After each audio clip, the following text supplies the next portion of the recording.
Hi, it's me again. I'm back. So today I was driving back home. Well, I went, I went to Manchester, and I used the Snake Path. I think it's called Snake Road, whatever.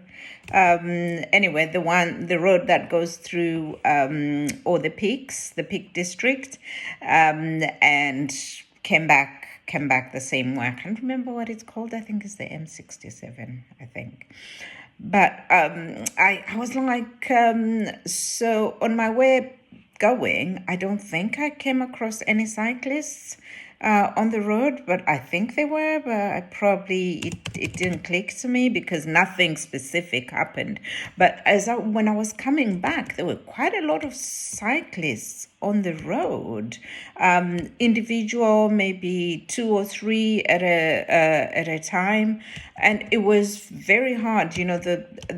It's one lane, and sometimes because the roads are so narrow and they're very very zigzaggy, if you want to put it that way, so it's very difficult to kind of pass a cyclist without either scaring them, or because it's just the road, and on both sides of the road you've got the stone or the hedge that is made out of the rocks and the stones. So it's very you're like trying so hard not to put the cyclists closer to the hedge, because it's just scary. Even when you're driving, you don't drive that close to the hedge. So I'm like, okay, so I see these two cyclists in front of me. The first person, there was another driver in front of me, and after maybe a few tries, it's quite a busy road. I think anybody who's used that road knows that it's very very busy, and everybody is kind of traveling at 50 mile an hour at most, 40, 50, because it's not safe to drive any faster than that, because of the rocks, the edges, the cliffs. So you're kind of like, you have to be careful, and then come across a cyclist. So you're thinking to yourself, okay, I'm not going to scare the cyclist, and I'm not going to try and pass them, at a space where, at a section where they are more likely going to be scared. I think I would expect cyclists also get scared. They put their lives in our hands, so to speak, because if you're a cyclist on the road, for me not to hit you, I have to give you space. I have to be polite enough. I know most roads always write something like think bike or something. So you always have to be careful, and give the cyclists enough space, enough room. But a lot of people don't. They're so impatient. So the driver in front of me, he was so impatient. We were coming. It was like one of those little bridges. It was like a little bridge. And so we're coming towards a bridge. There's a cyclist in front. There's two of them, actually, not one cyclist, two cyclists. And obviously they give each other enough space, enough room between each other. I don't know what the distance between each other was. And there's cars coming from the other side, obviously, as well. And the bridge is relatively narrow, and we are going over, I think it's a dam, the dam, but the dam was, the water had dried up. It usually is very, very full. It's usually such a nice sight when you drive by there. But because it's summer, and it hasn't rained for a while, I'm not I don't want the rain, but I think if I was a farmer, I would want the rain. So the rivers, the river, the dam, it's literally dried up. There was literally just, you could see a stream of water, but not a lot of water. So anyway, going back to the cyclist, so the car in front of me, it was a reasonably wide car, big car. It was it was a 4x4, big enough, big car. And he went so close at such speed to these cyclists. And I was like, I'm not going to do that to them, because at this point, they must have been like shook. You do get shaken, I would assume, because the person was so close to them. So there's me driving nicely to try and give them space so we could get to a point where there's a little bit more room for them to go on this, to go on the closer to the edge, and then I could pass and also protect them. I was like like a mascot trying to protect them from all the cars behind. So there's me just driving at probably 20-30 mile an hour, and I could see the person behind me was absolutely livid, because they were thinking, come on, just overtake already, just overtake them already. And I wasn't going to do it, because I knew the reason why I was going slow. It's not because I didn't want to overtake them. I was trying to protect them and get there. After the incident with the first car, I was like, they must be shook. So I'm just trying, I'm hoping that by now, and they're going up a hill as well, mind you. So they're not going to be as fast, because it's up a hill, down the hill, up a hill, whatever it is. So I'm going very slow, reasonably slow. And the person behind me just overtook both myself and the cyclist. And there was a car just coming directly, because you can't see the cars, because it's like there is so much, because you're going up the hill, down the hill, up the hill, down the hill, type of thing. So you can't really see the cars that are coming from the other side. And this person just sped up past me and past the cyclist. And I was like, oh my God. Do it's like, I know obviously I must have frustrated them I must have frustrated him by not overtaking the cyclist. But we were passing through a bridge. There was absolutely no reason for me. I wasn't rushing to go anywhere, and I wasn't trying to get anybody killed today. I was not in a rush. It was literally about 7:30 in the evening. Like 7:30 in the evening. Where are you rushing to? In the middle, there's no hospital nearby. So where are you going that you are so desperate to get to? Where you can't wait to travel another, like maybe 500 meters until the cyclists have somewhere more, a road that's slightly wider, where there's a little bit more space. And I just find sometimes obviously I have spoken about my accident, but there are some drivers that are just so impatient that you just wonder what it exactly, and we end up meeting at the traffic light.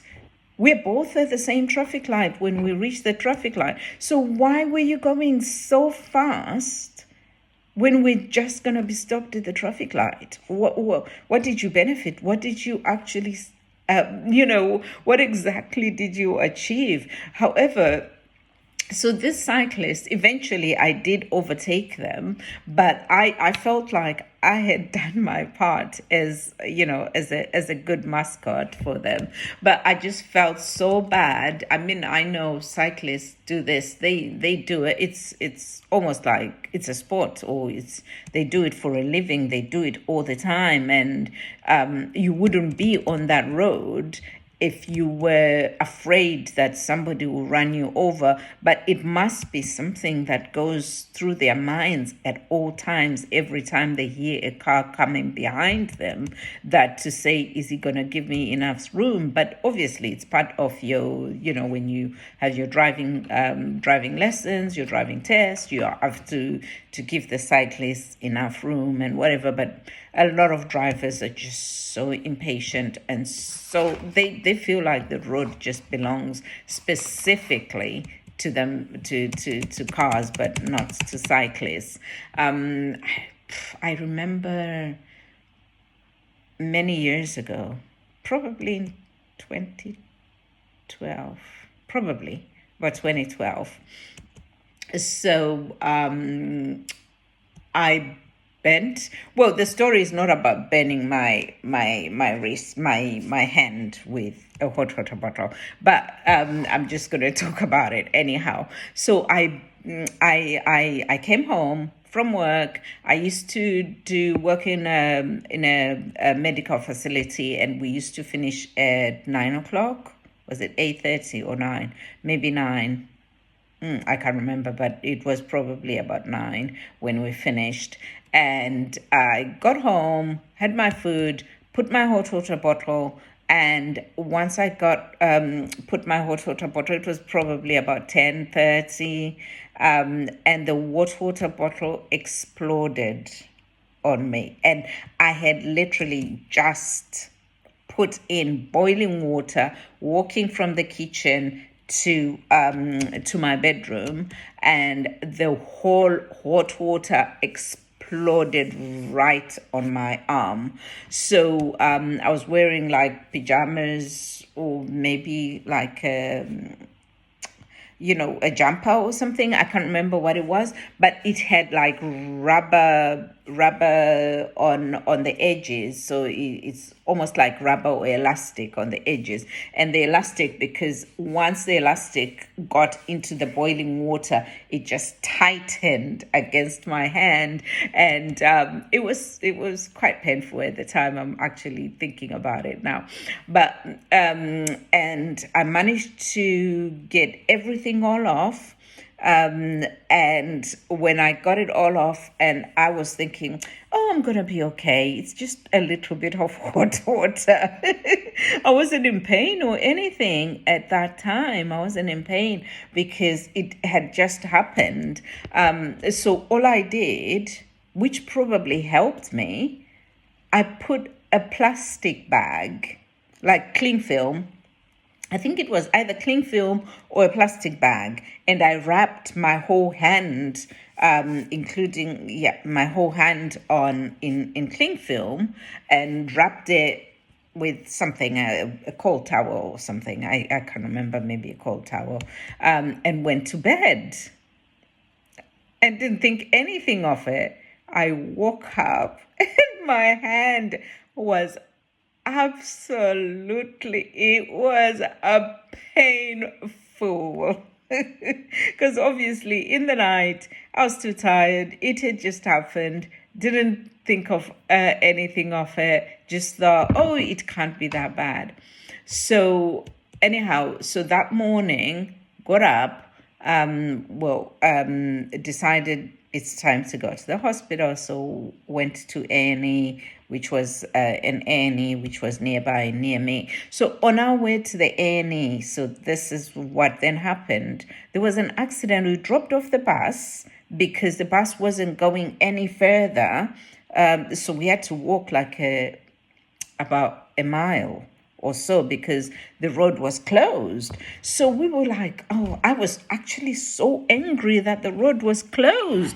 Why is this road closed? I need to go get to the hospital. I was on a bus. So I needed to get to the hospital. So at that point, we got off the bus, and then they were like, oh, there was an accident. There's an accident. There's loads of police cars everywhere, and asked what was going on. Because, the police, if a policeman is standing there, he will give you information if you ask him, instead of just making up stories yourself. So apparently, one or a truck that was turning into, so there was a co-op that was, obviously their delivery is round the corner, so the co-op is at the corner on one side, but their delivery yard where where the vans come in is round the corner. So he comes round a roundabout so that you could make the turn into the yard. And a lady was on her bike going to work at the hospital, which we were going to. She was literally about 3 minutes away. And the trucker just went and so she's going straight, he is turning, and he just literally just smashed into her. So unfortunately, it was a fatal accident. But it was one of those things where by the time we got to the hospital, everybody at the hospital was like, oh, so and so hasn't turned up for work. And I was like, does she come on a bike? So because the lady was actually complaining to say so and so hasn't turned up. One of my colleagues, the person I was supposed to work with, hasn't turned up for work, and she hasn't called to say why she hasn't come. And I asked the lady, because I didn't know that this person was actually the person going to the hospital, but we knew that it was a female that had been hit. That's how the police, they didn't specifically say where she was going because, there was no one to ask. But I asked her to say, does she come on a bike? And she says, yeah, she doesn't live very far. She comes on a bike. And I said, she could be the reason why the road is closed. You might want to find out. She could be the reason why and yes, she was the reason why the road was closed. And this girl was already complaining that her co-worker hadn't turned up for work. So it was a sad situation, but it was a long time ago, so it was sad at the time. I'm not saying it's still not sad, but it was just a sad situation when it did happen. But I'm just talking about how bikers put their lives in our hands, and it's the amount of bike accidents that I have seen. Like I even remember I was going to work, I was in a bus, and right in front of us, a cyclist I think he was trying to cross the road to go, I don't know whether he was crossing in the middle or he was crossing where he should be crossing. And a lorry, it's usually, and this was not just a delivery lorry, this was a lorry carrying concrete blocks and, like one of those lorries that were delivering material to a building site. So it was a heavy lorry. So it literally, what we saw was one part of the bike somewhere else, the other part of the bike somewhere else. So it's always so sad when you hear these stories. But I personally, obviously, I don't ride bikes. I mean, I'm not that person. God, I'm not that fit. I'm not that physically fit. I mean, I do walk, but I'm not physically fit to be on a bike, to be either going to work on a bike or to be doing it for social or for fun or for sport or whatever. I'm not that fit. But I always feel like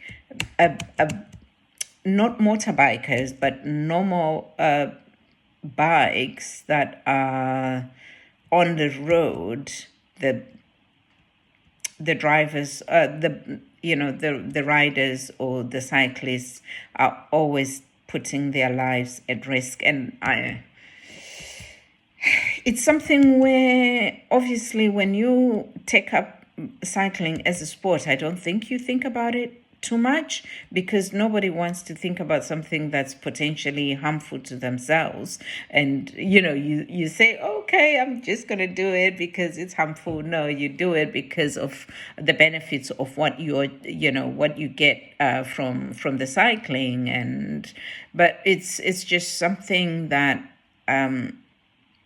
if I had a child, or I would not encourage them to do, because I would not sleep while my child is on the road. It's not a hobby that I would encourage anybody to do. It's just something that is likely to give a mother like a heart attack every time they think of what's actually happening. Is he going to be okay? Is he okay? The 15 minutes, 20 minutes, 30 minutes that they are on the road. And usually these guys go on the road for they go such distances, because those bikes, those mountain bikes, they go, I don't know whether they're mountain bikes or whatever they're called, the sport bikes, the ones they do, they go such long distances.